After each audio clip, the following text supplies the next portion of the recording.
finalmente! Finalmente, né? Bem-vindo! Ah, obrigado pelo convite. Desculpa, porque Instagram é uma ferramenta totalmente nova para mim. Não, sem problemas. Eu falei para o Hum. pessoal que você já estava online, a gente não estava conseguindo te colocar aqui na live, mas está todo mundo super ansioso Ah, e que ótimo. estamos muito felizes de ter você aqui. André, como eu te Espero não disse, ficar dúvida. o meu público são principalmente, então, né, estudantes de relações internacionais ou recém-formados, mas também pessoas que têm interesse em ter uma carreira internacional. E você, André Costa, diplomata de carreira, ex-deputado federal, criador da PEC da Paradiplomacia, foi cônsul, ministro conselheiro, é escritor e cineasta. Mas hoje eu vou pedir para você colocar o chapéu das relações internacionais e contar para a gente um pouco a sua trajetória, principalmente como foi essa sua escolha, André, de se tornar diplomata. O palco é seu. Bem-vindo. Obrigado, Analice. Prazer estar aqui falando com esse público, né? Notadamente de alunos de Relações Internacionais. Eu fui professor de Relações Internacionais também, né? Na Estácio de Sá do Rio de Janeiro, na Cândido Mendes, no Rio de Janeiro, enfim. Tenho alguma afinidade com esse público. No meu caso, foi por acaso. Eu não venho de uma família de diplomatas, né? Já nem é tão assim normal, mas na época que eu entrei, há 20 anos, né? Era um pouco típico, né? Você ser de uma família de diplomatas, pais, né? Embaixadores e tal, e você seguir. Hoje não, né? Hoje talvez exceção. Mas no meu caso foi uma paixão que despertei assim, na adolescência por representar o Brasil. Na verdade, foi uma experiência como intercambista. Fiz um intercâmbio cultural nos Estados Unidos.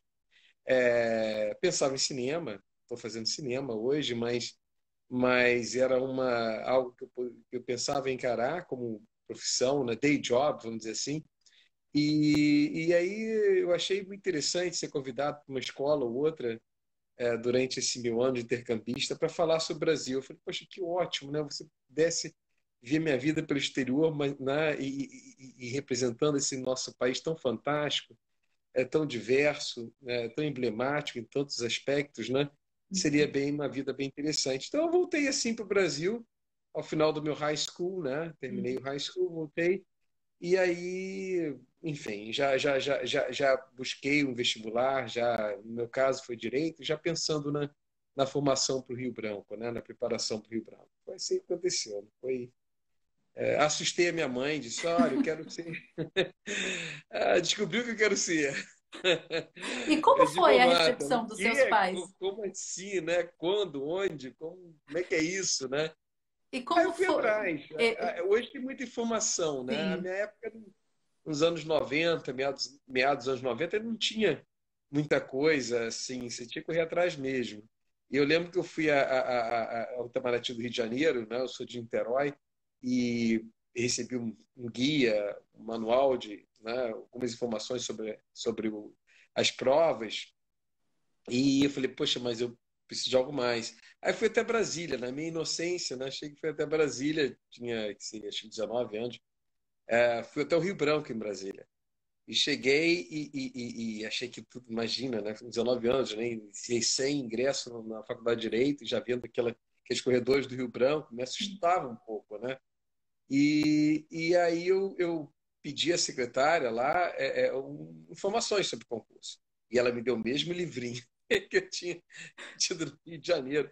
Aí eu falei, poxa, isso não vai me levar muito longe. Aí eu falei para ela, olha, eu vim de longe, né? Eu vim do Rio para obter uma informação a mais e tal. Falei, mas isso é o que a gente tem para os candidatos e tal, é padrão. E Nossa. aí o meu anjo da guarda trabalhou. Eu vinha passando um aluno do Rio Branco que se interessou pela minha conversa e me ajudou. Falou, olha, eu vou te ajudar, tem um diplomata aqui que prepara os alunos, ele tem nome, tem boas referências no Rio de Janeiro. Falei, vou ver se eu consigo uma hora com ele. Aí conseguiu. Aí para mim foi fantástico, né? Já conheci um diplomata de verdade, com 19 Nossa. anos, tudo bom.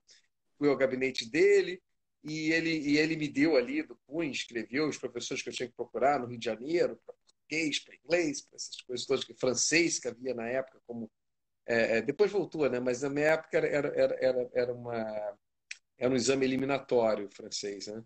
Ah, Era pesado. Que, enfim, acabou sendo, curiosamente, a minha maior nota, né? Coisa que também nunca entendi. Não tinha morado em país de língua francesa, tinha morado no país de língua inglesa, mas não francesa, e foi minha maior nota. Mas, enfim, aí eu encontrei ali o caminho das pedras e fiz a faculdade de Direito já, né? E depois ingressei no IRE, na PUC do Rio, em Relações Internacionais, mas tudo já voltado para o concurso, né? E por que, André, você fez direito? Naquela época já existia a graduação de Relações Internacionais? Estava começando, Tá. não era uma coisa muito. Você tinha o curso da Estácio, que acho que é um dos pioneiros no Brasil, Uhum. né? E eu não sei se já ou havia começado a UNB, que eu pensei em prestar concurso para a UNB, Relações Internacionais. Estava começando. Assim, não havia muito, acho que você contava numa mão. E o próprio diplomata que eu conheci, ele me desanimou, falou, não, André, a preparação não vai estar no bacharelado, vai ser por fora. Pode fazer direito, relações internacionais, economia, história. Na minha turma tem uma neurocirurgiã, formou comigo no Rio Branco. É, Enfim, e aí eu falei, a preparação você vai fazer por fora mesmo, assim, então não importa muito. É interessante. claro que dentro da área de humanas Sim, ajuda, né? Então a área de humanas e relações internacionais certamente ajuda, claro, porque é um pouco isso, né? Quer dizer, pega essa multidisciplinaridade da diplomacia, né? E sim, trabalha nesses vários aspectos, história, diplomática, economia e tal, direito internacional, tudo isso ajuda. Mas, na verdade, é um trabalho um pouco fora dos bancos que é um concurso sim, difícil, né? Então, você sim. tem que se dedicar a ele mesmo, né? Eu até trabalhava, à época, primeiros 2 anos, eu trabalhava na nossa Varig, que não existe mais. Nossa, com que você trabalhava na Varig na época? Eu era agente de reservas ali Nossa. foi meu primeiro emprego. Muita saudade ali no Santos Dumont, que era a sede mundial, inclusive, da Varig, o presidente, né, o Daniel Smith, cumprimentava todos os funcionários. E era uma empresa que nos dava muito orgulho, porque era realmente uma multinacional brasileira, né? A gente daqui de Estocolmo, né, Annalise? Tinha voo direto para cá, tinha voo direto para Copenhague, era uma capilaridade incrível da Varig. Quando eu cheguei nos Estados Unidos para fazer intercâmbio, cheguei pelo voo da Varig em Los Angeles e a minha família americana, host family, né? Aham. Falou assim, você veio pela Varig? Vim pela Varig. Nossa, é uma das melhores, a nossa melhor companhia, alguma coisa assim. Eu falei, não, não, não, não, essa não, essa é nossa Varig, não é americana, não. Enfim, se Não. foi, mas era um orgulho. E eu trabalhei ali mas assim, já no terceiro ano da faculdade, eu senti que realmente eu ia ficar muito aquém se me dedicasse exclusivamente ao concurso. E Entendi. aí eu abri mão daquele dinheirinho no bolso para, né, ficar Não. os anos seguintes somente estudando, né? E naquela época, André, provavelmente não existia essa gama de cursos preparatórios, né, para a carreira. Você Não, não estudou existia. sozinho. Não existe nenhum curso que compilasse assim essas várias disciplinas, não. O que tinha eram professores que eram muito bons naquilo que eles faziam, alguns tinham sido ex-professores, examinadores, né, do Instituto Rio Branco. Naquela passagem do Instituto Rio Branco, acho que foi em 74, sei lá, mais ou menos nessa época, que o Instituto Rio Branco até então funcionava no Rio de Janeiro. Hum. Que primeiro foi o Itamaraty mesmo, né, com a criação da nossa capital, né, de Brasília, foi trasladado do Rio de Janeiro para Brasília e no Rio ficou um escritório de representação, onde também trabalhei, que é, que é o próprio Palácio Itamaraty mesmo, né, na Sim. Marechal Floriano. Mas ficou ainda, o Instituto Rio Branco ficou até 74, 75 no Rio de Janeiro. Nossa. E só depois seguiu para Brasília. E muitos professores não quiseram ir para Brasília, É. ficaram no Rio. Então, esses professores passaram. Compreensível. Desculpa o pessoal de Brasília, mas eu morei lá e entendo que o pessoal queria ficar no Rio, né? Apesar de eu ser de São Pois Paulo. é, pois é. Mas, assim, hoje eu gosto de Brasília. Eu aprendi a gostar, que Brasília você Aprendeu? aprende a gostar. É verdade. Né? Mas a primeira vez foi difícil. Mas você aprende a gostar, depois que você gosta, você gosta. Mas e aí no Rio de Janeiro, você tem. Aí ficou assim, um sem número de excelentes professores, Uhum. que já não eram mais professores do Rio Branco, mas conheciam toda a manha do concurso, enfim, tinham sido examinadores. Então, eles começaram a preparar os alunos. Então, assim, passou a ser a melhor preparação do Brasil. Muitos que não eram do Rio vinham para estudar Nossa. no Rio com esses alunos, ou faziam alguns à distância, né? Mas Uhum. realmente era uma diferença assim, você ter aula com esses professores. Assim. E era em português, sobretudo, aquelas matérias de corte inicial, português, inglês e francês.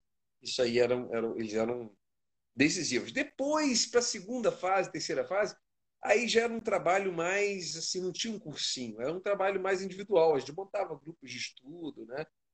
De história, de geografia, mas era uma coisa, enfim, era um sacrifício. Eu acho que isso também não mudou muito, porque nenhum cursinho pode também dar essa garantia de formação para esse concurso. Eu É. acho que ainda é uma luta muito individual, né? Ah, sim, com certeza. E achei interessante você dizer que o francês era nota de corte. Depois, na segunda fase, tinha mais algum idioma? O espanhol O também? francês, o francês era nota de corte na primeira fase e era classificatória na segunda, né? Nossa. Então ela tinha peso nas duas, assim como inglês e português. As três estavam em pé de igualdade, né? Claro, Uhum. português na segunda fase já não era mais, não existia mais, assim, mas inglês e francês sim, né? Certo. Tá, então, E você, André, quantas vezes você prestou o concurso até você passar?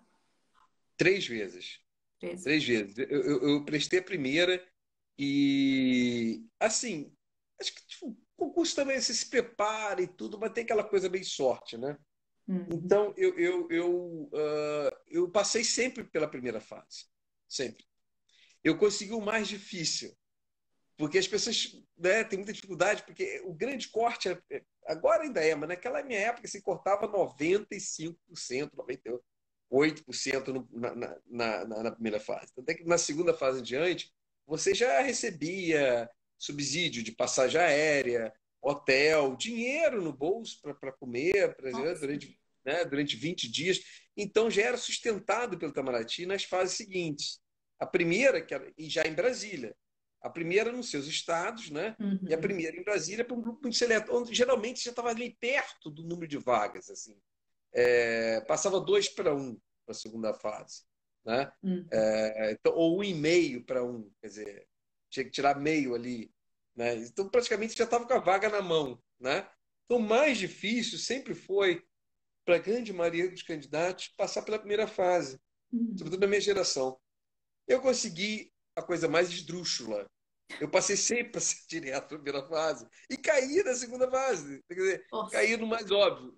Então, assim, a primeira vez que eu fiz, eu já passei direto pela primeira. Então, me senti, falei, calma, eu estou só começando, né? Aham. Então, achei assim muita sorte. Então, eu já fui para Brasília rindo, assim, já estou no lucro, né? Já estou no lucro, É. assim, já é a minha primeira vez, já estou aqui, né, com todos esses nerds do meu lado, né? E então eu já estava achando Foi com o no espírito de já lucro. passei. Já deu tudo certo. Não, na primeira fase, na primeira vez eu nem. Assim, se passasse, ótimo, óbvio que eu queria, mas eu estava muito no lucro, me achando no lucro. Era a primeira vez, eu sabia que era um curso difícil, e a primeira vez eu ia fazer para ver como é que era e tal, e eu já fui direto para Brasília com uma vaga e meia, assim, perdi para meia vaga, na verdade, porque você tinha uma. Né? E aí uma bobagem, eu caí na eliminatória numa nota de corte oral de inglês, que até hoje, desculpa, eu nunca entendi, porque assim, sempre tive muita fluência, né? Ainda Porque mais naquela depois de ter época, feito high school, né? Você teve pois experiência. é, pois é, pois é, eu não entendi. Mas eu acho assim, não culpo os examinadores, não. Eu acho que eu mesmo não desenvolvi bem. Não faltou fluência, mas eu não desenvolvi bem a resposta, a compreensão do texto que me foi dado. Eu não fiz É. um. Entendeu? E aí perdi por meio ponto. Também uma coisa muito. E recorri, não deu, mas achei que já estava no lucro. Não fiquei triste com isso. Mas no segundo ano, não. No segundo ano eu já fui para passar. E aí eu caí de novo na segunda fase, por nervosismo puro, né? E numa das provas orais não foi mais inglês, não. Mas aí não, desculpa, eu não caí em nada. Eu passei em tudo, mas eu perdi na média final por meio ponto. Eu consigo o mais difícil, tô te falando. Nossa, Acontece, né? acontece. Eu passei em tudo, quer dizer, isso também quase nunca acontecia nesse concurso, nem sei se tem outros casos, né? Mas você tem que passar em tudo, tem que ter uma média final 60. Eu passei em tudo e tive a média final 59,78, uma coisa também na filigrama. Mas como estava faltando, quer dizer, como não estava sobrando vaga, senão talvez até com recurso ali, né? Mas não deu. E aí, aí eu decidi, falei, não, agora. Tipo assim, porque eu estava meio mimado da primeira fase, né? A primeira vez que eu tentei. Aí na segunda já achei que, nossa, tinha que ter saído isso, né? Como é que não? Era um direito meu. E aí da terceira vez eu falei, não, não dá para viver a vida nessa expectativa, não. Eu fiz direito, eu tenho que pensar em outros concursos, também não queria advogar, aí começar a pensar, não, de repente Ministério Público, magistratura. Ah, então você já começou quando você não Aí, estava. aí eu fiz o que eu não fiz na faculdade, né? Que era estagiar, já formado, Aham, estagiar em promotoria para ver se pegava aquela bagagem, né? Aquele pique, sim. e abrir espaço. E pouco estudei para o concurso. Pouco estudei. Aliás, não disse para ninguém mais que ia fazer o concurso e tal, né? E aí me inscrevi na última hora lá. E aí passou. E aí foi quando eu passei direto. Porque, na verdade, quer dizer, o conhecimento eu já tinha, né? É. Faltava esse ombro relaxado, E o que você né? falou é tão importante, André. Eu nunca tentei. Na verdade, eu tentei uma vez só, né? A Hum, primeira fase. Mas pelos relatos que eu ouço, muitas pessoas elas têm todo o conhecimento, mas é o nervosismo, né? Porque o concurso é isso também, né? sim, Qualquer concurso. Meus pais são sim, concursados, né? Da Prefeitura do Estado de claro. São Paulo. E eu cresci com eles tentando fazer evolução, então prestando concurso para ser diretor, ou coordenador pedagógico. Então você não, né, é muito assim como você está no dia também. Se você dormiu bem, de repente você acordou com indigestão, qualquer problema, então a gente não pode ser tão hard, né? A gente não pode se Sem culpar. dúvida, sem dúvida. Então, Aconteceu comigo no segundo ano que eu fiz, foi puro nervosismo. Foi o né? ano que eu estava mais preparado, melhor preparado, sem dúvida, mais do que no primeiro e mais do que no terceiro. Mas foi o ano que é, perdi por nervosismo. Isso acontece Então, muito. obrigado por Né? você trazer isso, Né? porque muitas vezes as pessoas pensam, nossa, né, você tem que ser. É muito bom você trazer esse outro Não, a lado gente para é gente, ser humano, de carne e osso, e é óbvio que a gente desmistificando os fica ali diplomatas. intimidado ali com aquela banca, né? Uma banca de examinadores, falam sisudos, assim, né? Então hum. Mas assim, a gente tem que aprender a lidar com isso, né? Sim. E André, qual Entende? foi o seu primeiro posto como diplomata? No exterior foi Barcelona. Uau! Bom Começou bem. começo. Foi, E foi o berço da Barcelona. paradiplomacia, né? Porque a Barcelona é uma região onde acontece. A gente vai chegar nesse tópico. Vamos Se chegar você nesse já tema. quiser No começar a tempo da conversar sobre. Catalunha, né? A Catalunha, É, sim, teve muitos acordos paradiplomáticos e tal. Sem dúvida. Não era ainda o meu mote ainda lá. Eu comecei um doutorado em relações internacionais que eu nunca terminei, na Universidade de Barcelona. certo. Completei lá os créditos, né, das disciplinas, mas nunca apresentei tese. Não deu, a vida nossa me levou para outro lugar, acabou andando. Mas, enfim, mas eu aproveitei aqueles estudos do doutorado, que era sobre o movimento anti-globalização, que a época que eu morei em Barcelona estava muito forte, né? As passeatas de Seattle, de tantos lugares, né? Enfim, então eu queria entender, né? Ia desenvolver, quer dizer, comecei a desenvolver uma tese sobre isso. Hum. Não virou tese, mas virou livro. O meu Ah, livro Fracasso da Globalização. é verdade. É verdade. De É, que ano que é o seu livro?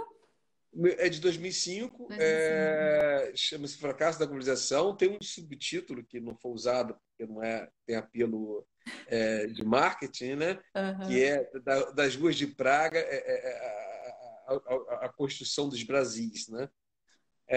Mas, enfim, o Fracasso da Globalização, eu acho que vale a pena, sim, porque acabou sendo um pouco profético. Eu não tinha essa ideia, né? Mas depois nós tivemos toda a crise de 2008, financeira e tal, e Sim. está lá no livro, né?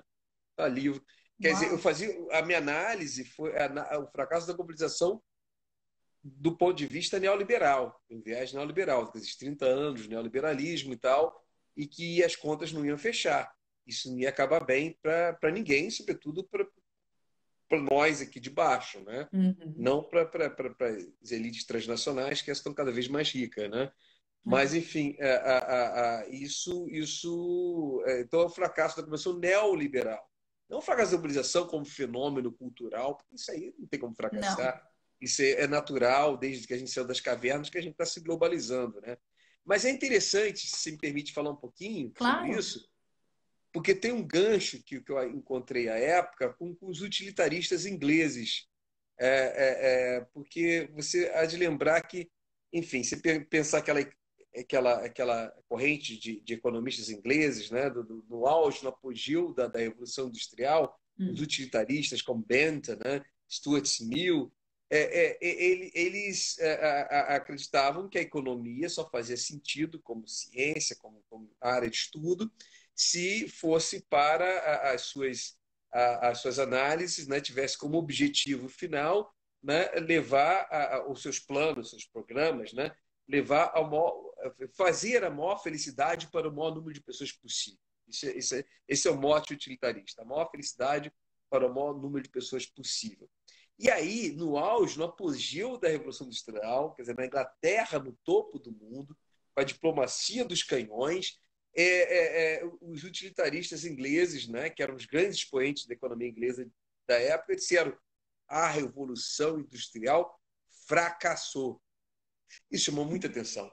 Porque como fracassou? A Inglaterra nunca foi tão rica, nunca foi tão poderosa. Fracassou em que sentido? Fracassou exatamente no objetivo da economia de gerar a maior felicidade ao maior número de pessoas possível.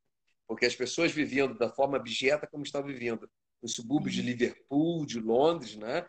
Tendo deixado o campo, que era uma vida difícil e tal, não era nada idílica, lúdica, não, mas ficaram em situações muito piores, seus filhos nem se falar, né, trabalhando naquelas situações abjetas ali nas fábricas, né, 12, 14 horas por dia nos subúrbios ingleses. Então, Hum. nesse sentido, já que, né, o bem maior não foi gerado para o maior número de pessoas possível, muito ao contrário, independente da riqueza gerada para uns poucos, ela Sim. fracassou redondamente. Então, eu peguei esse mote dos italianos ingleses para analisar a globalização neoliberal fracassou. Quer dizer, todo aquele anúncio nos anos 80 de que a Hum. globalização ia gerar a maior riqueza para o maior número Riqueza. de pessoas possível, não aconteceu.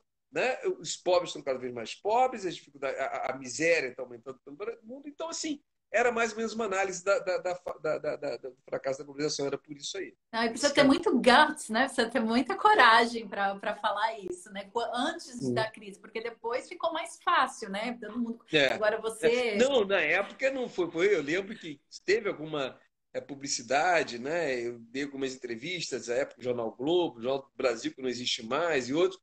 E eu lembro que muita gente falou: pô, como é que pode, né? Chegamos ao cúmulo de ter um diplomata que não acredita na globalização. Mas não entendeu nada, né? Mas, enfim, era um E pouco ainda é isso. possível a gente comprar o seu livro, André? Claro, ainda é possível. Você está lá, assim, Amazon, pela, talvez. pela Amazon, né? Por essas, se botar no Google lá, o fracasso da globalização, André Costa, vai aparecer. É Ótimo. possível. André, eu É. já tenho uma pergunta aqui do Luiz, que está na Alemanha, que eu conheci virtualmente ontem. Então, ele diz: parabéns pela trajetória, André. E a pergunta é: como foi a preparação em relação aos aspectos culturais para a sua primeira missão? Então, que acho que foi a pergunta que eu te fiz antes da gente fazer esse parênteses sobre o seu livro, né? A sua primeira missão, como foi a sua preparação cultural antes de chegar em Barcelona? Legal, Luiz. Vizinho nosso, está aqui na Alemanha, né? É. É, pois olha, a minha preparação, primeiro havia muita ansiedade, né? Porque né, você faz um curso, Itamaraty oferece um curso para primeira remoção, em que você tem que ter as noções lá da contabilidade do posto, da área consular, enfim, um pouco de tudo, do funcionamento da missão diplomática, antes de você ser mandado. Depois que você já tem uma experiência exterior, então você é dispensado desse tipo de curso, mas com primeira remoção, sem dúvida, né?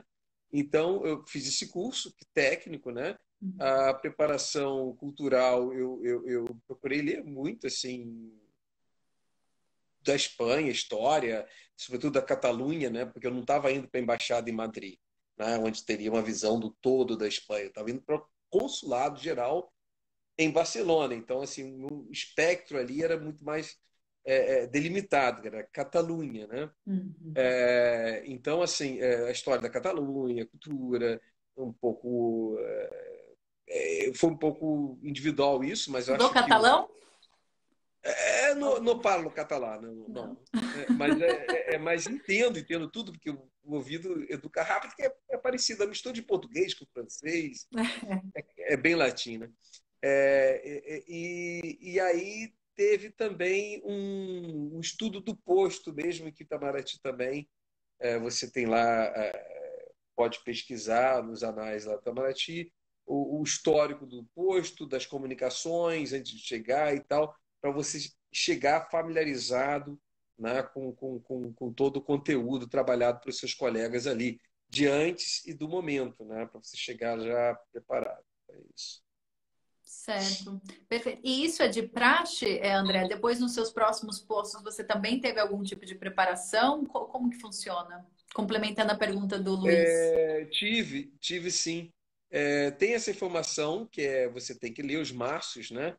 Os maços do posto, de telegramas, de comunicação e a situação econômica, política, né? Do posto, mas eu acho que vai muito do interesse próprio também. Viu? É, Enfim, sobretudo os postos mais excêntricos, exóticos que eu fui, né, como a Austrália e tal, não sei o quê. Eu acho que sim, excêntrico eu digo porque não é do nosso conhecimento curricular, né, como é a história da Europa, nas escolas brasileiras, né, a Revolução Francesa, aquela coisa toda. Então, assim, é um interesse próprio de você buscar, ler. Eu acho que quando você vai para um posto, você já passou por um processo de negociação, né, de interesses particulares seus com interesses do ministério, né, que tenta se, né, compatibilizar um com o outro e você encontrar o posto. Então, quando você encontra o posto, você já está tão afinado com ele, né, que você naturalmente está procurando pesquisar, já está estudando, já está se sentindo lá, né, você quer saber um pouco da vida, né, já acompanha mais as notícias, né? É natural isso. Agora, a língua, tem colegas que se interessam por aprender a língua local, é sempre bom. Certo. É sempre bom, quer dizer, no dia a dia da diplomacia você utiliza o inglês como Uhum. ferramenta de trabalho, mas é claro que uma língua te abre um universo assim, muito além dessa ferramenta, que é uma compreensão também civilizatória, né, do processo civilizatório daquele país. É diferente. Nós É, falamos sobre isso em relação aqui à Suécia, né? A Suécia é, para os falantes é, de inglês e a Suécia para os falantes de é, sueco, né? Que são quase é, como se duas realidades, né? é. E isso o Ministério apoia, você estudar a língua local. Eu mesmo tive professor aqui na embaixada de sueco e tudo. Agora, tem aqueles que realmente se dedicam, né, para aprender de fato, e outros é um pouco de cada um. Também língua também é como música também um pouco, né? Tem gente que tem facilidade para pegar, né? Tem outro que não, olha, já deu, né? Já tem minhas línguas básicas aqui, vou ficar por aqui mesmo, né? É um Porque pouco de cada aprender um. um idioma novo é muito trabalho e pensando na É, vida itinerante de um diplomata, né? Às vezes você fica, será que é, vale a pena? Porque em teoria você é, não pode, como eu, né? Que já estou em Estocolmo há quase 8 anos. Então, e eu posso ficar aqui até quando eu é, quiser. é. Vocês, né? Então, de repente, aprender o sueco, 3 anos, né? né? 3 anos É bem entre. diferente. É, 3 anos. É, é. é, E depois de 3 anos, realmente você vai para outro posto e se for uma língua muito regional, você não vai ter muita possibilidade de praticar, né? E língua também é. exige prática, né? Então, assim, eu não tenho aprendido muito. Quer dizer, também tenho vivido, meus últimos 2 postos antes daqui, antes da Suécia, foram Namíbia, que é língua inglesa, e Uhum. Austrália, língua inglesa. Então, para mim, estava. E aqui eu tinha realmente a alternativa de aprender o sueco, de ficar, mas enfim, não. Vivi na Dinamarca também, não falo dinamarquês. Então vamos tentar traçar só uma linha do tempo. Depois o André de Barcelona, depois para onde você foi depois de Barcelona, André? Olha, depois Kiev, Ucrânia, né? E, Também e- no consulado, não, na não, embaixada. na embaixada em Kiev. Uhum. Depois eu retornei ao Brasil, me elegi deputado federal, né? Exerci o mandato até 2007. Em 2007 retornei à carreira diplomática. E aí os postos foram assim que eu retornei em 2007, eu fui direto para a Dinamarca, quer dizer, terminei o mandato como deputado, eu fui enviado para a Dinamarca. Da Dinamarca retornei ao Brasil, no Itamaraty do Rio de Janeiro. De lá fui para a Austrália, da Austrália para a Namíbia e da Namíbia para cá. E Tem sido daqui essa. só É. segredo ainda, para onde você vai depois daqui. Não, tô voltando ao Brasil, tô voltando ao Brasil. Aí, Não é pessoal, segredo, não, já tá tá indo para o certo. Rio. Tô indo pro Rio, tô indo pro Rio. E assim, eu tive também algumas experiências fora da carreira, mas que de certa forma tem uma relação. Não, claro, a de deputado é óbvio, né? Você tira uma licença para exercício do mandato parlamentar. Mas eu também tive licença para assuntos particulares para trabalhar para a empresa FIFA durante a Copa do Mundo. Verdade. Como E foi eu essa voltei para a experiência? Austrália. Foi muito interessante, porque eu fui convidado para ser um diplomata doméstico. A FIFA me contratou para fazer diplomacia federativa mesmo, quer dizer, das relações entre governo do Estado e o governo federal, prefeitura, porque as sedes, né, eram cidades-sedes, né, Sim. na Copa do Mundo. Então, essa relação federativa não estava assim, em muitos aspectos, não estava bem azeitada, né? Então, eu fui um diplomata doméstico, assim, foi muito interessante esse trabalho de lidar com os nossos entes subnacionais e o governo federal, que, de certa forma, me remeteu à paradiplomacia dos anos da política, né? Do mandato, e também do tempo que eu trabalhei na presidência da República. Depois que eu voltei da Ucrânia, eu não fui direto para o mandato parlamentar. Eu Uhum. trabalhei também na presidência da República e lá foi onde a gente constituiu essa coordenadoria de relações internacionais federativas, Essa parte da na sua Casa vida, Civil. André, é uma das mais interessantes também, somente porque eu tenho um pessoal aqui que está super engajado em paradiplomacia. Então, se a gente conseguir fazer agora um bloco do André na paradiplomacia, o porquê que você se engajou e como é que foi essa experiência, acho que seria super interessante. Bacana. É, olha, a paradiplomacia, na verdade, para mim, aconteceu com um convite da Casa Civil, da presidência, para criar essa área, né? De relações internacionais federativas. Nós temos isso no Itamaraty, já tinha sido criado no Itamaraty, já tinha tido essa percepção de que era importante haver uma ponte regional, não só em Brasília, mas dos estados com a sua interlocução internacional. Então, o Itamaraty abriu vários escritórios regionais, né? Eu trabalhei em um deles por 2 vezes, o escritório do Itamaraty no Rio de Janeiro, né? Então, mas hoje você tem de Porto Alegre a Manaus, vários Eu me escritórios lembro que regionais. São Paulo tem, não me lembro Tem, disso. São Paulo, esse é um dos primeiros, mas depois foi aberto Porto Alegre, Curitiba, Florianópolis, Belo Horizonte, Salvador, Recife, Manaus. Esses são os que eu lembro, não sei se tem mais, mas enfim, tem 10, se eu não me engano.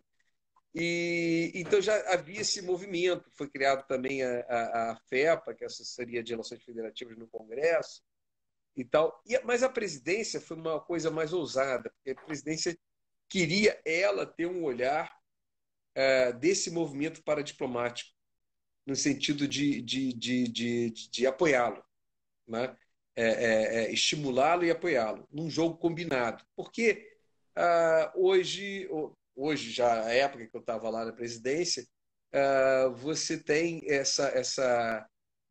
enfim, todas essas viagens internacionais de prefeitos, governadores, né, que gera uma capilaridade internacional, agrega valor, né, gera uma capilaridade internacional altamente, vamos dizer assim, positiva para o país, né? O país, enfim, tem que ter esse movimento continental, porque ele é um continente mesmo e precisa que essa federação, né, se interaja com o mundo todo, né?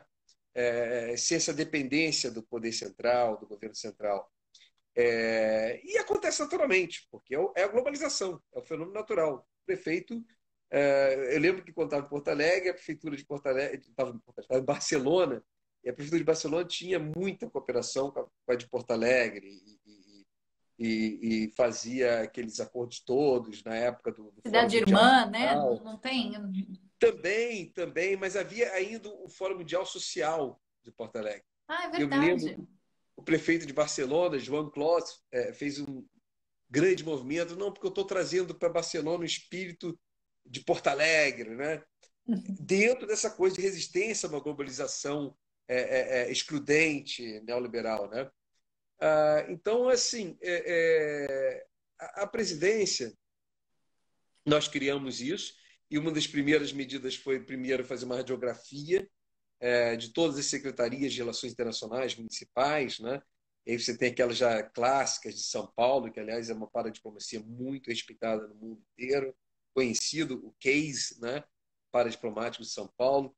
Você tem o Rio de Janeiro, que foi pioneiro com o Leonel Brizola, na verdade, e ele trouxe essa novidade do exterior, né? Então, mas hoje é uma realidade, você, you name it, você tem toda parte, você tem uma cidadezinha com uma Secretaria de Relações Internacionais. Então, a gente fez o primeiro encontro de Secretaria de Relações Internacionais em Brasília. Isso em 2005. Nós Na estamos em presidência, 2005. antes, em 2004, na 2004. presidência da República, Certo. e foi logo antes de assumir o mandato. E aí foi muito interessante, porque mostrou a força, a pujança, né? E o quanto nós poderíamos ganhar, a federação poderia ganhar num jogo combinado. Naquele momento, não sei se o Itamaraty entendeu muito bem, mas o fato que eu comecei a perceber que o nosso ordenamento jurídico não apoiava esse movimento, né? Quer dizer, não ajudava. E eu vou te dar aqui um caso concreto para tornar as coisas bem tangíveis, né? Nós estávamos com um caso paradiplomático de interesse da presidência, foi no início do primeiro governo Lula, tá? Para situar, né?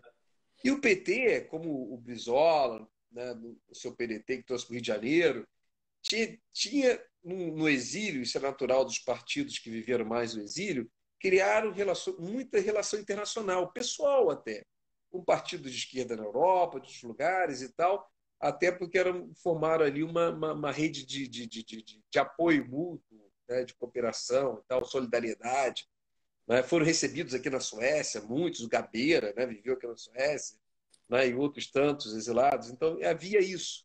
A Europa recebia. Então, isso acabou sendo um legado de relações interpessoais fantástico para a diplomacia. E eles estavam, boa parte desse grupo estava agora na presidência. Então, eles queriam atuação. Então, um exemplo concreto que eu atuei era com 5 regiões italianas. Não por acaso, eram administrados à época pela esquerda italiana, né? Do antigo Partido Comunista, que tinha uma relação com o PT muito forte. Era Marca, Emília-Romana, Bolonha, Toscana, toda região feia, né? De comida ruim, vinho Vinho. horroroso, né? Essa coisa. Terrível. Então, eu fui chamado para fazer essa ponte, porque eles queriam uma cooperação com 50 municípios brasileiros. Essa Essas região da Itália, região norte. 5 regiões com 50 municípios divididos em eixos de município, que ia do Rio Grande do Sul à Amazônia. Uau. Né? Era uma super grande paradiplomacia, tá? Acho que o maior já existente até agora. Né? E aí a gente começou nessa ponte, indo e voltando para lá e tal, até que chegou a hora de firmar um acordo. Eu sabia o que queria, isso e aquilo, né? Mas que acordo firmar? Aí a dificuldade jurídica foi enorme. Por quê? Os nossos entes subnacionais, para deixar claro, municípios e estados, eles não têm capacidade jurídica internacional. A nossa atual Constituição de 88 é muito conservadora. Ela não tem capacidade, não dá essa capacidade jurídica internacional. Isso é monopólio da União. Então, o que acontece é que esses municípios não podiam assinar com as regiões italianas, né? Eu não estou falando aqui de carta de intenção, de protocolo, isso os prefeitos, governadores, Sim. assim, e Quando eu tal. estava trabalhando com a Eu estou Saab, a falando cidade de São exatamente de Bernardo, acordos internacionais que envolvem ativos financeiros, que envolvem sim, compromissos orçamentários, né? E que isso é esse tipo de, estou falando nesse nível que nós não temos capacidade. sim. Então, o que aconteceu na parte italiana é que lá acontecia o contrário, né? Pouco antes dessas negociações ocorrerem, a Constituição italiana foi modificada e eles passaram a permitir que as suas regiões fizessem acordos internacionais com suas contrapartes sem passar por Roma. Claro, depois da anuência a Roma, mas a Uhum. responsabilização pecuniária cai sobre essas regiões, né? Elas se responsabilizam com seus próprios ativos, não envolvem os ativos da Itália como Estado nacional, os próprios ativos aí tudo bem. O Brasil não permite isso. Então, assim, a Itália dizia, não, nós estamos prontos para assinar, as regiões vão assinar, eu falei, mas os municípios não podem assinar. Então, os municípios precisam do beneplácito, do apoio da União, né? Então, a União é que tem que assinar em nome dos municípios. Se houver calote dos municípios, se houver alguma dificuldade financeira, quem arca com prejuízo é a União, porque ela que está assinando, tá? Ela que vai se comprometer internacionalmente, tá? É. Aí ocorre que a União assina, tudo bem, vai assinar, mas aí tem um problema, segundo outro problema na nossa Constituição. A Constituição brasileira não permite que a União assine com entes subnacionais estrangeiros. O Nossa. Estado brasileiro não pode assinar um acordo com regiões italianas. Só pode assinar com o Estado italiano, ou seja, Brasília com Roma. Entendeu o problema? Acho que ficou claro, né? E Sim. aí, e aí foi o problema, porque a Itália falou, não, as regiões aqui podem, Roma não tem nada a ver com isso. E o Brasil não, a gente não assina com a região, só assina com Roma. À época, o nosso embaixador era o Itamar Franco, né? E aí a gente deu esse trabalho para ele. A gente falou, Itamar, para ele resolver isso. E o Berlusconi era, né, o primeiro-ministro da Itália, e o Berlusconi disse, eu não tenho nada a ver com isso. E ainda criou aquela animosidade, porque o Berlusconi é de direita, como sabemos. É. Né? E essas regiões eram, eram administradas pela esquerda italiana. Então tinha essa questão da política interna. Não, eles podem assinar e eles assinam. Olha, um ano, né, foi necessário para que Itamar convencesse lá o Berlusconi. Vai me dar isso aqui para você logo e resolver logo isso. Aí usou uma coisa meio italiana e Brasil, né? Eles acabam se entendendo no final, né? E vai me dar, eu assino logo isso. Não foi como uma coisa estranha, porque não estava exatamente de acordo com a Constituição italiana, né? Uhum. Então isso me deixou muito claro, assim, mais do que qualquer teoria, eu vivi na prática essa dificuldade, né?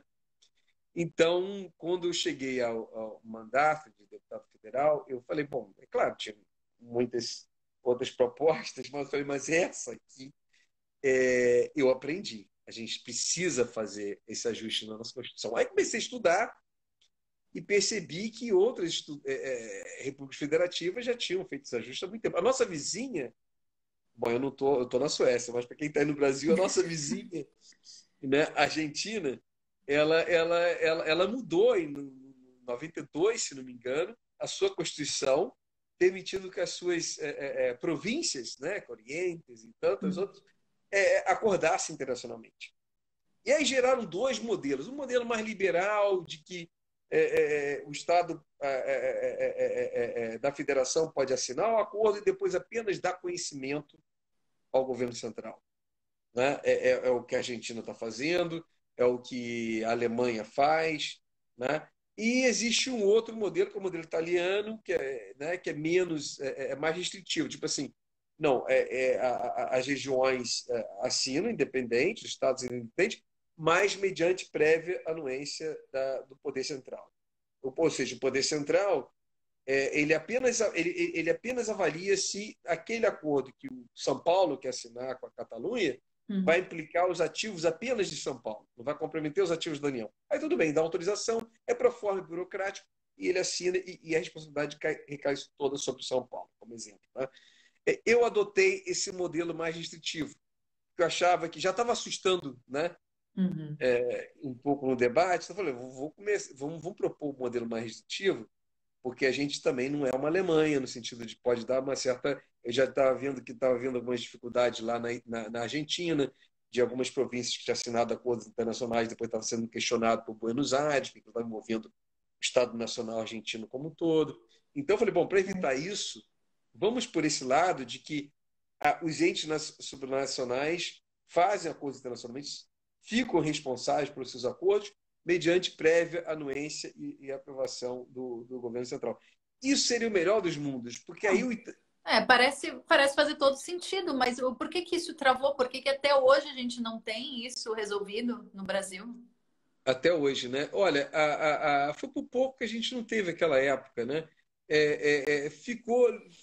Foi um pouco lento, porque não é uma PEC de fácil compreensão para quem não é, né? Então, assim, eu precisava assim, convencer os colegas, depois que conversava, os deputados entendiam e tal, mas aí eu deixei o mandato. Né? Deixei o mandato, não, cumpri o mandato todo, mas eu deixei o Congresso.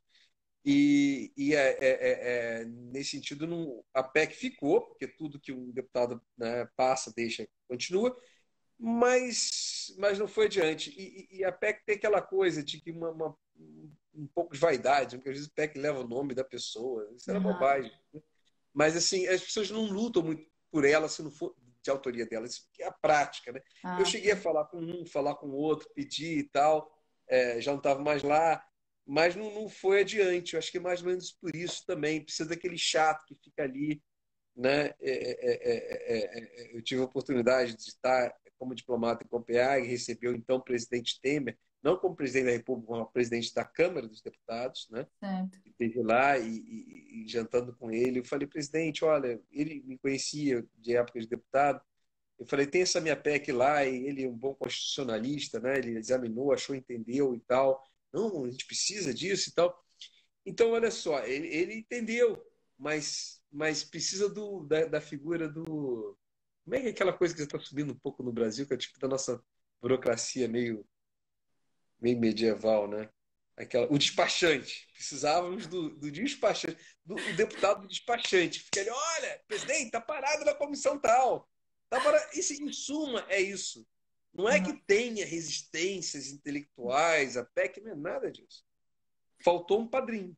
Pura e simplesmente, falta um padrinho. E É isso sempre faria uma grande diferença, né, para esses jovens, e eu me incluo nesse, formados em relações internacionais, que de repente não veem o Itamaraty como uma possibilidade, ou, né, no seu ponto de vista, se essa PEC a passasse, né, se a paradiplomacia fosse oficializada no Brasil, como você entende isso para o mercado do internacionalista no Brasil? Mercado de Eu acho que trabalho. abriria muito mercado. A gente chegou a fazer algumas audiências públicas nesse sentido, com alunos e tal, com centros, né? Palestras, e havia esse entendimento, claro, de que abre muito mercado, porque você dá uma ferramenta muito, muito forte para o trabalho profissional da paradiplomacia. Eu acho que você, com isso, praticamente institui a figura do paradiplomata. Ele, de fato, será um diplomata na sua região, né? E é o que a gente via quando eu lidava lá em Barcelona com os funcionários da Secretaria de Relações Internacionais, da Prefeitura de Barcelona e tal, você vê que eles tinham esse engajamento diplomático, né? Então, esses países que têm essas tradições assim, regionais fortes, como o Canadá também, né? Mas também Estados Unidos, Rússia, África do Sul, Alemanha, né? Esses paradiplomatas são, enfim, fazem carreiras ali, né? Então, e no Brasil continental, como nós somos, né? Porque os prefeitos, governadores precisam muito disso, dos Com paradiplomatas. certeza. Se você Muito, pensar só a cidade de São Paulo, a cidade de muito. São As Paulo soluções. é maior do que a Suécia. Então, assim, como, né? Não faz sentido, não faz sentido. Mas agora que Esse, você está voltando para o Brasil, quem sabe, André, você volta e é levantar uma essa discussão que eu bandeira. vou estar sempre nela, assim, de alguma forma, porque eu acredito nela como para o país. Sim. Muito, porque a solução, quando a gente olha para o Brasil, né, tem muita crise e tal, também, crise é uma constante, você sai, entra, volta. o que tem de se romper um pouco é a dependência dos entes subnacionais com Brasília. Esse é um pouco Brasília. Você tem que se fazer. Nós somos um continente, não um paísinho pequeno. As regiões têm que se fazer por si só. Né? E para isso elas têm que buscar parceiros internacionais. Às vezes a solução está ali fora, não tá em Brasília. Né? Só que esses horizontes dos nossos políticos, né, eles serão abertos pelos paradiplomatas. Né? A gente percebe nas missões que a gente recebe de prefeitos e isso, aquilo, a vida toda pelo exterior, a gente sempre recebe missão, que por vezes eles vêm preparados, mas muitas das vezes até tentam de boa vontade se preparar, mas não é uma coisa muito profissional e ficam muito dependendo da gente. Olha, o Itamaraty é um só. Né? A gente tem uma estrutura aqui que a gente apoia e tal, mas a gente não pode fazer a paradiplomacia por eles. Né? Então, quando chega uma missão, eu falo, pô, é uma pena, porque se aquilo fosse trabalhado por um paradiplomata, aquela missão teria rendido muito mais. Né? Eles voltariam realmente com acordos e tal. Agora, por exemplo, a gente está vendo uma movimentação muito grande aqui na Suécia, do Rio Grande do Sul, que inicialmente a gente, aqui do setor comercial, né, que é o setor que eu sou responsável, a gente aproximou com a cidade de Linköping, né, com a região de Linköping, né, já tem, por conta do Gripen, né, dos caças, né, já tem uma cooperação forte com o Brasil, né, onde eles poderiam encontrar mais complementaridade, isso, aquilo, porque às vezes tem que sair um pouco da capital. Né? Sim, com Capital certeza. todo mundo bate, né? Não adianta vir em Estocolmo. Vai a Gotemburgo, vai a Malmo, vamos fazer uma paradiplomacia com Gotemburgo, com Malmo. Olha, vai ser recebido tapete vermelho, os prefeitos recebem. É impressionante, né? Sai dos grandes centros, né? Tem muita Eu coisa acho que para o se fazer. acordo do Gripen, né? Eu fiz parte disso e eu podia ver. Então, por exemplo, eu era uma diplomata corporativa da SAB. Eu recebi 4 secretários de São Bernardo do Campo em Linköping. Então, a gente está falando de São Bernardo do Campo e Linköping. Nenhuma das duas eram capitais. Né? E não tinha ninguém do Itamaraty. Quer dizer, eu era o Itamaraty. Né? E a mesma coisa com São José, com a Embraer. Nós recebemos representatividade de São José dos Campos. Então, faz todo sentido. André, tá dizendo aqui que a nossa live vai terminar daqui 1 minuto e 30. Uau! Quer fazer mais uma? A gente começa mais uma. Estou de volta. Oi! André, eu avisei para o pessoal que aqui já são 11 horas, você é um pai de família, trabalhou hoje na embaixada. Eu queria só, André, se você pudesse deixar então a sua mensagem final. Fica à vontade. Agora eu estou acordado. Está acordado?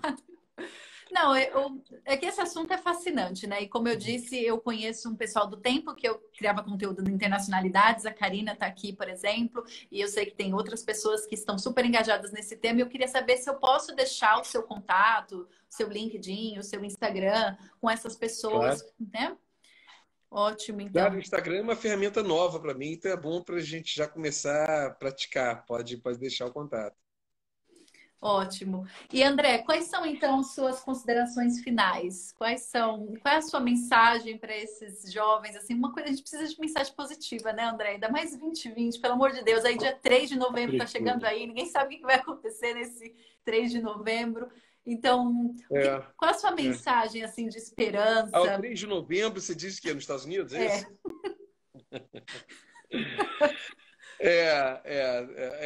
Pois enfim, o mundo... Esse ano é um ano tão atípico, né? De tudo. Mas a mensagem é a gente ter clareza de que dos nossos propósitos, né? Eu acho que nesse ano nós tivemos esse tempo, talvez, né? Pode ter sido até um privilégio, porque na correria dos anos normais, né? A gente raramente pode fazer uma introspecção maior e se descobrir, né?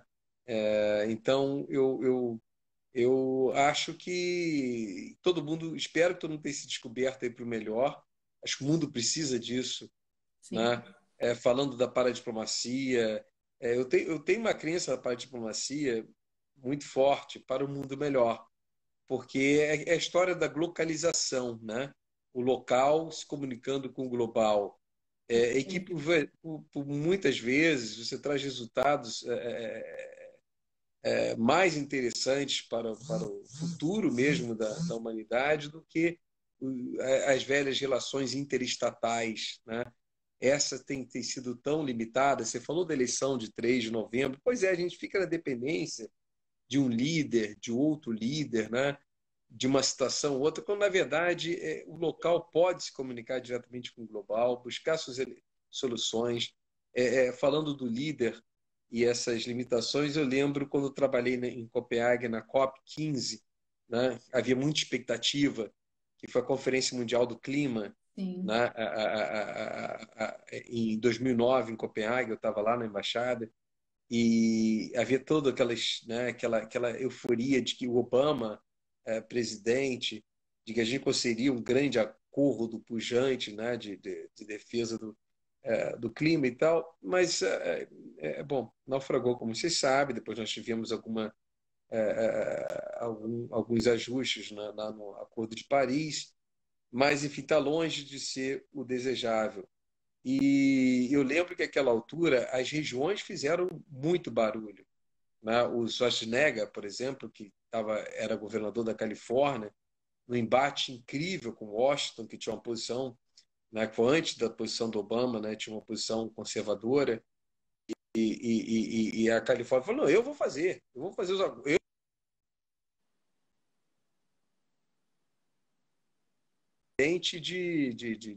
de Washington, né? E assim depois fez Nova York e outros estados, enfim. Por quê? Porque essas autoridades, né, e essas elites estão mais próximas do problema, né? Sim. A solução se passa pela cidade, não se passa pelo país, pelo continente, é pela cidade, pela polis, né? Quer dizer, ali é que está o prefeito, o governador está vendo o problema diretamente, está tratando diretamente. Portanto, as soluções, em grande parte, têm de sair daí, virão do poder central, sobretudo quando a gente imaginar um país continental como o nosso. E Nossa. isso é algo que o brasileiro ainda não aprendeu. Ainda tem muita esperança de Brasília, elege um presidente da República com muita expectativa, acha que as soluções virão de Brasília. E é claro que as elites de Brasília se comportam como pai de todos também, no sentido que, para manter aquilo ali, a sua importância, que na verdade não é tanta assim. Né? Na verdade, nós estamos agora numa eleição municipal no Brasil, e 40% da população, dos eleitores, não sabe nem quem vai votar. Quer dizer, É. totalmente A desprestigiada. Karina que eu te disse que é super engajada, ela acabou de dizer isso, né? Ela acabou de dizer: aproveitem as eleições municipais e votem pessoas que falem sobre relações internacionais, Claro, sobre paradiplomacia, né? É a cobre, chance que a cobre. gente tem. Cobre no debate, né, que fale, né? Porque é uma eleição que está sendo tão desprestigiada, é uma pena. A gente entende que o eleitor está cansado demais, a gente entende que as nossas opções têm se tornado cada vez piores, é incrível, parece que o fundo do poço não chega nunca. Essa que é a verdade. As opções, assim, nossa, impressionante, né? A gente entende tudo isso, até porque os bons se afastaram muito da política, né? Então, assim, mas não importa. É onde você faz a transformação real, é no local, né? Não é no nacional, é no local. Então, assim, a minha aposta na paradiplomacia é uma aposta também para esse novo normal de um mundo que dignifique a nossa condição humana, né? Mas tem que partir da gente, porque nós é que somos o problema nessa equação. É o ser humano que é o problema da equação. Se o ser humano desaparecer, o mundo fica muito bem, né? Ou seja, o problema da equação somos exatamente nós, né? Então, assim, eu acho que aí vai uma aposta na paradiplomacia e para cada um de nós aí que a gente tem aproveitado, claro, com todas as perdas, enfim, a gente sempre sabe de uma perda lamentável próximo da gente, né, que foi levada por essa pandemia, que é uma coisa muito séria, mas assim como toda catástrofe, guerras mundiais e tal, criaram momentos de reflexão coletiva. Então, eu espero que esse momento de reflexão coletiva resulte em algo, uma onda criativa muito promissora aí para o futuro próximo, né? E acreditar, né? Essas novas gerações, geração da Greta aqui, das minhas filhas de 13, 7 anos, né? Acreditar nisso e apoiar. E a Então, gente tem essa ferramenta, né, maravilhosa que é as redes sociais, né? Que agora já se fala muito da Zoom Diplomacy, né? Da diplomacia digital, que isso. democratizou, deu voz para meninas como a Greta, né? Então eu acho que isso também é Exatamente. fantástico. E vamos usar, porque assim, claro que é uma ferramenta fantástica, que, como tudo, acaba sendo usado para o melhor e para o pior, Sim. né? E teve um mau uso dela e ideias muito loucas, né? Que medievais, assim, que de repente as pessoas começaram a aceitar, né? Achar minimamente Tipo a aceitáveis, Terra é razoáveis. plana. Não, tipo terra plana, né? Coisas básicas, básicas, né? Gente. Tipo Até, isso, olha, né? minha Quer dizer, avó tem até a quarta série e se você falar para minha avó que a Terra é plana, ela vai falar quem tá caducando aqui? mas é óbvio, né? E a agenda que a gente venceu já no século XV, né? Com Copérnico, com Galileu Galilei e tal, que teve que negar para não ser morto, queimado. Enfim, e agora com essa história. Então, tudo bem. Eu acho que faz parte dessa loucura. A humanidade não sabia brincar com essa coisa que a gente está brincando aqui agora à noite, mas a gente tem que voltar a retomar esse espaço com sabedoria, Sim. né? Razoabilidade, assim, com um debate que desconstrua a polarização, porque essa polarização é ridícula também, né? Esse fla-flu das mentes, É. né? Que só interessa quem manipula aqui, quem manipula aqui. Esses estão rindo à toa. Agora os daqui ficam brigando, né? Coitados, né? Então a gente precisa jogar luz nisso, Sim. né? Sobre um pouco sobre essa e desconstruir.